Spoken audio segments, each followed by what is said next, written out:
আসসালামু আলাইকুম everyone, welcome back to my channel. আশা করছি সবাই ভালো আছেন। আমার আজকের রেসিপি চিকেন প্যান পিৎজা। যাদের বাসায় ওভেন নেই তারাও খুব সহজে এই পিৎজাটি তৈরি করে নিতে পারবেন। সেই সাথে পিৎজার পারফেক্ট ডো রেসিপিটিও শেয়ার করব। ভিডিওটি ভালো লাগলে একটি লাইক করে চ্যানেলটি সাবস্ক্রাইব করে পাশে থাকা বেল আইকনটিতে ক্লিক করে রাখবেন। এতে করে আমি কোনো ভিডিও আপলোড দেওয়ার সাথে সাথেই আপনারা পেয়ে যাবেন নোটিফিকেশনে। আর যারা অলরেডি সাবস্ক্রাইব করেছেন তাদেরকে অসংখ্য ধন্যবাদ।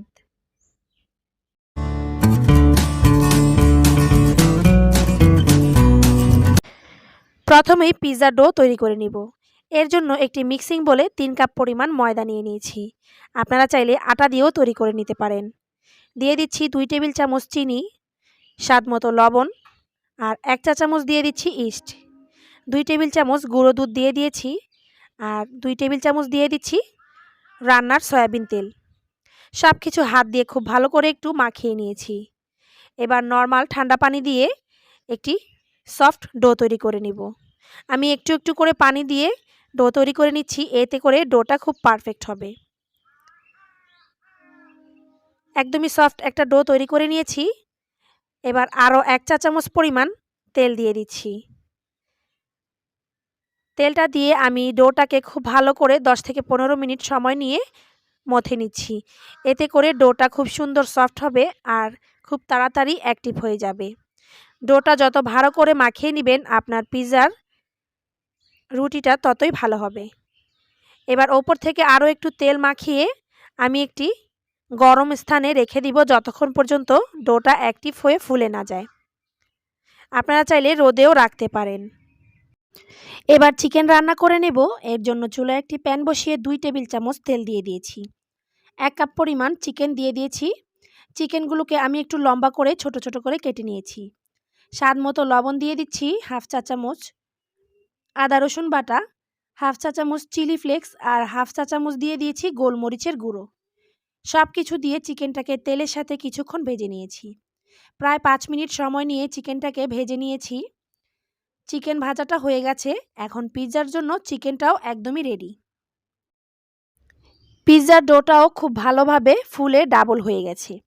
এবার হাত দিয়ে চেপে একটু বাতাসটাকে ভেতর থেকে বের করে দিচ্ছি।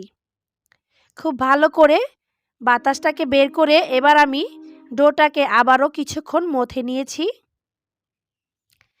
এবার 2 ভাগে ভাগ করে নিচ্ছি। আমি আজকে মিডিয়াম সাইজের 2টি পিৎজা তৈরি করব, তাই 2 ভাগে ভাগ করে নিয়েছি। আপনারা চাইলে বড় সাইজের পিৎজাও তৈরি করে নিতে পারেন। এবার একটি ডো নিয়ে আমি একটি মিডিয়াম সাইজের রুটি বেলে নেব। পিৎজার রুটিটা কতটা পাতলা বা মোটা খেতে চান আপনারা আপনাদের পছন্দ অনুযায়ী পাতলা বা মোটা করে নেবেন। আমি খুব বেশি পাতলাও না আবার খুব বেশি মোটাও না, মিডিয়াম সাইজের একটি রুটি তৈরি করে নিচ্ছি। ঠিক এই রকম পুরুত্বের আমি রুটি তৈরি করে নিয়েছি। এবার আমি একটি পিৎজা ট্রের ওপর এই রুটিটাকে নিয়ে নিচ্ছি। রুটিটাকে চারপাশ থেকে খুব ভালো করে সেট করে বসিয়ে দিয়েছি। এবার হাত দিয়ে একটু চেপে চেপে ডিজাইন করে দিচ্ছি, এতে করে পিৎজাটা দেখতে খুব ভালো লাগবে। এবার কাঁটা চামচ দিয়ে পিৎজার রুটিটার মাঝখানে এভাবে একটু ছিদ্র করে দিচ্ছি, এতে করে রুটিটা ওপর থেকে ফুলে উঠবে না। পুরোটা রুটিকেই আমি কাঁটা চামচ দিয়ে এভাবে একটু ছিদ্র ছিদ্র করে দিয়েছি। এবার ওপর থেকে দিয়ে দিচ্ছি টমেটো সস।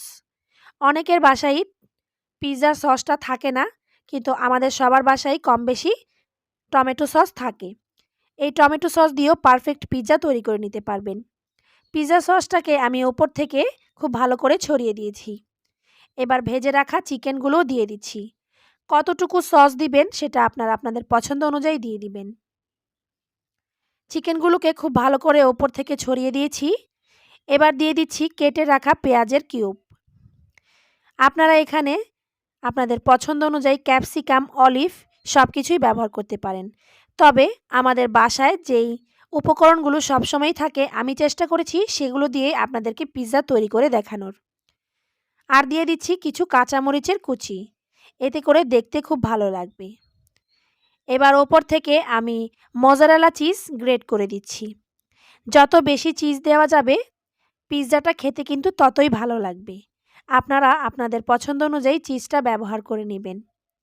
চিজটা গ্রেট করে দিয়ে আমি সাইড থেকে আরও কিছু স্লাইস করা চিজ দিয়ে দিচ্ছি। এবার দিয়ে দিব অরিগানো। অবশ্যই অরিগানোটা ব্যবহার করবেন, এতে করে পিৎজার আসল টেস্টটা পাওয়া যাবে। আর এই অরিগানোটা খুবই কম দামে কিনে নিয়ে আসতে পারবেন যে কোনো সুপার শপ থেকে। আমি 1 চা চামচ পরিমাণ অরিগানো দিয়ে দিয়েছি আর হাফ চা চামচ দিয়ে দিচ্ছি চিলি ফ্লেক্স। পিৎজাটা তৈরি হয়ে গেছে। এবার পিৎজাটাকে বেক করে নিব। আমি আজকে চুলায় পিৎজা বেক করব। এর জন্য চুলায় একটি তাওয়া বসিয়ে দিয়েছি, তাওয়ার উপর পিৎজার ট্রেটা দিয়ে দিয়েছি। এবার ঢাকনা দিয়ে ঢেকে চুলার আঁচটাকে লো মিডিয়ামে রেখে 15 মিনিট বেক করে নেব। একদম লো মিডিয়ামে রেখে আমি 15 মিনিট বেক করে নিয়েছি। পিৎজাটা পারফেক্টভাবে তৈরি হয়ে গেছে। আমি নিচ থেকেও দেখিয়ে দিচ্ছি পিৎজার রুটিটা খুব সুন্দরভাবেই হয়ে গেছে। এখন আমি চুলো থেকে নামিয়ে নিচ্ছি। তৈরি হয়ে গেছে ভীষণ মজার চিকেন পিৎজা। কোনো প্রকার ওভেনের ঝামেলা ছাড়াই পারফেক্ট চিকেন পিৎজা আপনারাও বাসায় তৈরি করে নিতে পারবেন। এতটাই মজাদার আর লোভনীয় হয়েছে, আমার বাচ্চারা তো ভীষণ পছন্দ করেছে। পিৎজার নিচে রুটিটাও যে এতটা পারফেক্ট হয়েছে দেখে নিশ্চয়ই বুঝতে পারছেন। যারা পিৎজা তৈরি করতে খুব ভয় পান তারাও খুব সহজেই আমার রেসিপি ফলো করে এই পিৎজাটা তৈরি করে নিতে পারেন। একদমই পারফেক্ট আর এতটাই মজাদার হয়েছে যে কেউ পছন্দ করবে এই পিৎজা। একবার বাসায় তৈরি করলে বারবার রিকোয়েস্ট করবে এই পিৎজাটা তৈরি করে দিতে।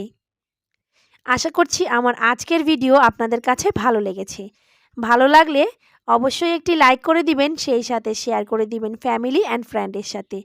যারা এখনও আমার চ্যানেলটিতে সাবস্ক্রাইব করেননি, চ্যানেলটি সাবস্ক্রাইব করে পাশে থাকা বেল আইকনটিতে ক্লিক করে রাখতে ভুলবেন না। সেই সাথে যারা অলরেডি সাবস্ক্রাইব করে আমার পাশেই আছেন তাদেরকে অসংখ্য ধন্যবাদ। সবাই ভালো থাকবেন, সুস্থ থাকবেন। দেখা হবে পরবর্তী কোনো রেসিপিতে। সেই পর্যন্ত বিদায় নিচ্ছি। আল্লাহ হাফেজ।